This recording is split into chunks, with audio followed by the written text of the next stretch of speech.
out of the way. The other point I wanted to make is that I had an interview yesterday that I was asked a hypothetical question. And hypothetical questions sometimes can get you into some difficulty because it's what would have or could have. The nature of the hypothetical question was if, in fact, we had mitigated earlier, could lives have been saved? And the answer to my question was, as I always do, and I'm doing right now, perfectly honestly, say, yes. I mean, obviously, if mitigation helps, I've been up here many times telling you that mitigation works. So if mitigation works and you instigate it and you initiate it earlier, you will probably have saved more lives.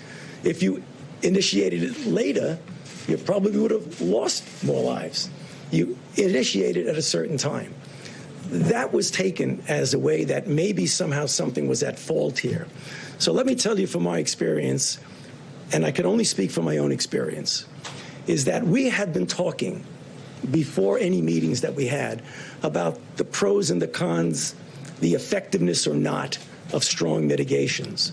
So discussions were going on mostly among the medical people about what that would mean.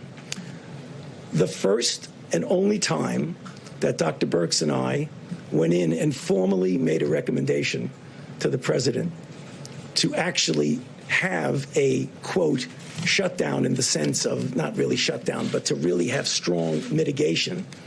We discussed it. Obviously, there would be concern by some that, in fact, that might have some negative consequences. Nonetheless, the president listened to the recommendation and went to the mitigation. The next second time that I went with Dr. Birx into the president and said, 15 days are not enough. We need to go 30 days. Obviously, there were people who had a problem with that because of the potential secondary effects. Nonetheless, at that time, the president went with the health recommendations, and we extended it another 30 days. So I can only tell you what I know and what my recommendations were. But clearly, as happens all the time, there were interpretations of that response to a hypothetical question that I just thought it would be very nice for me to clarify because I didn't have the chance to clarify. Thank you. Excuse me? The date. You know, to be honest with you, I don't even remember what the date was. But I can just tell you the first and only time that I went in and said we should do mitigation strongly, the response was, yes, we'll do it. And what did you do? Is that the travel restrictions? No, the travel restriction is separate. That was whether or not we wanted to go into a mitigation stage of 15 days of mitigation. The travel was another recommendation when we went in and said we probably should be doing that, and the answer was yes.